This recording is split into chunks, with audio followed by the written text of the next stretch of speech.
Shalom, and welcome back to B'nai Noach Academy, Thoughts on Life. In Proverbs, King Solomon, that's in chapter 24, verse 17, he says, if your enemy fails, do not exult. If he trips, let your heart not rejoice. When we celebrate the seventh day of the fantastic festival of freedom, that is Passover, when the Jews exited Egypt. And on the seventh day was, quote unquote, the completion of this exodus because the enemies of the Jews were done away with.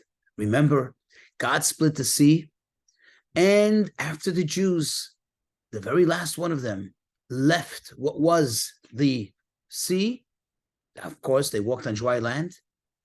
The Egyptians entered from the other side in hot pursuit.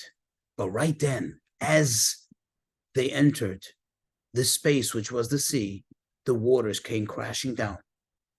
And they all met a very painful and bitter death.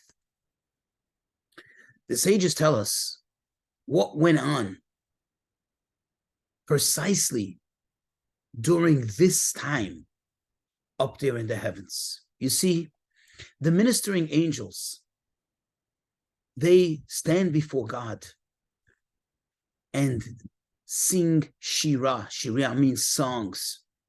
They have their hymns that they sing every evening, actually every early morning to usher in a new day.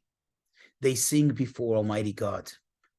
When it came this time, however, God said to them, Ma'asei yadai tovim bayam, v'atem omrim shira.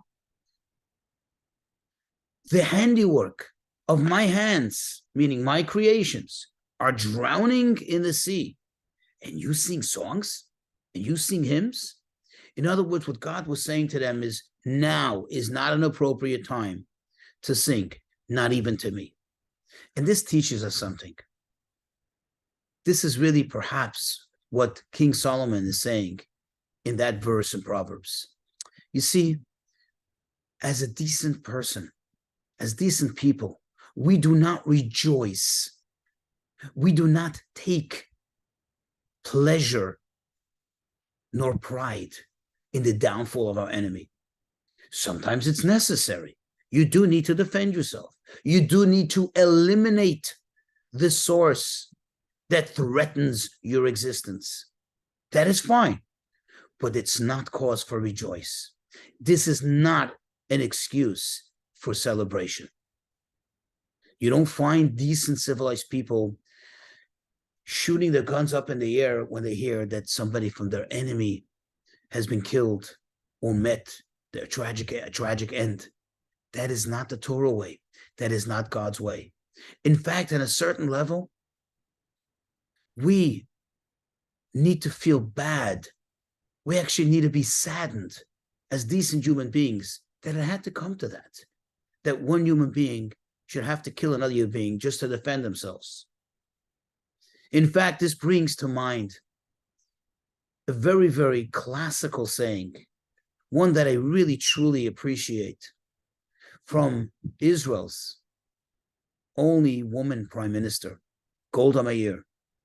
And she once expressed, and she said, ultimately, I can forgive the enemies of Israel for anything that they did, even for killing our youth.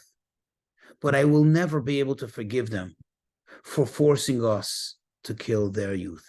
Now that's the way a decent human being speaks, because ultimately there's no joy, there is no pleasure, there is no celebration that can be derived from being forced to kill another human being, which at the end of the day, every human being was created, quote, in the image of God.